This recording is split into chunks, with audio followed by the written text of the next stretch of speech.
Let's switch gears entirely. This is one of Chet's stories here. Smallmouth bass are non-native to Montana, yet people have tried to introduce them to Montana's waterways. This week in Fish and Wildlife, we begin a two-part segment on this non-native fish threatening Montana's native trout populations.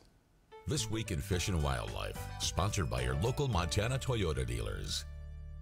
This is the River Rock Community Pond just outside of Belgrade. There are fish in this pond. In fact, families love to come and fish for the native trout.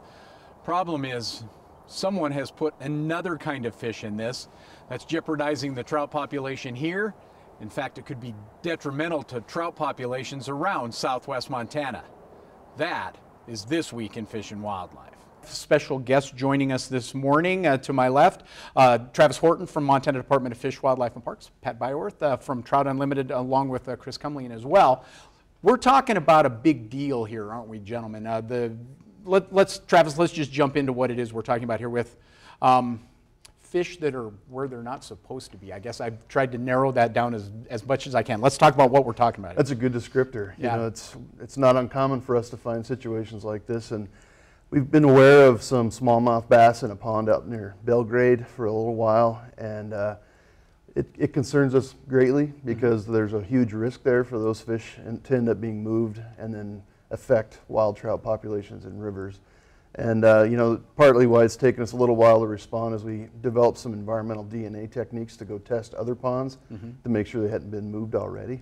And so now we're finally getting to the point where we better try to get something accomplished with it. Maybe we should go back further. How'd they get there? That's a good question. We don't know. No, absolutely no question it was somebody illegally introducing them, because it's definitely not something that the agency has done. And you know, again, that's not uncommon. We've got lots of examples of folks moving fish. Pat, let's jump into this a little bit. The idea of smallmouth bass is what we're talking about in this case, and a trout. How big a deal can that be? I mean, they're fish, and there's water, and I mean, can't they just get along? Well, you think about Montana, it's legendary for its wild trout fishery, and that's because our cold, clean water and our good habitat is ideally suited for trout. Smallmouth bass come from warmer climates, and we have a really long winter and short spring and short growing season. And in that time, it's really difficult for smallmouth bass to prosper. So we're unlikely to ever get a great smallmouth bass fishery in Montana. So why would we trade, you know, blue ribbon trout fisheries for marginal bass fisheries? And marginal trout fish. I mean, it goes both ways. They don't just balance each other out. Say, all right, it's going to be largemouth or smallmouth bass or largemouth bass. Trout are gone. We'll just have. It doesn't work that way. Everybody suffers, doesn't it, Kris?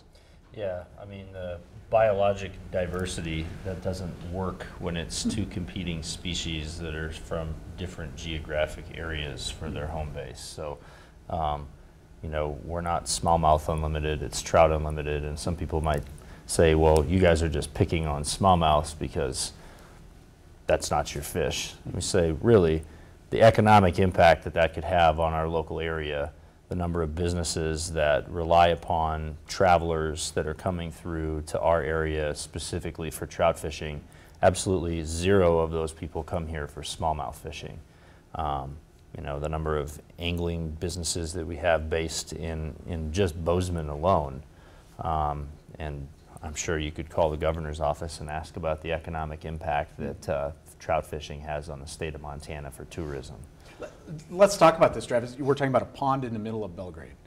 How come we're worried about that in the greater scope of the Madison, the Jefferson, the Yellowstone, or whatever it is we're talking about? Why is that a big deal? This is an isolated pond, isn't it? Sure, yeah, there's no inlet or outlet, so some people are scratching their head about that, but the reality that we've seen many times occur over history here in Montana is people move these fish. So we know they're there, so what does Fish, Wildlife, and Parks have to do about it? Next time, we'll talk about the dangers of having smallmouth bass in an area where they're not supposed to be. And we'll talk about how Fish, Wildlife, and Parks is hoping to fix this problem here outside of Belgrade. This Week in Fish and Wildlife was sponsored by Toyota.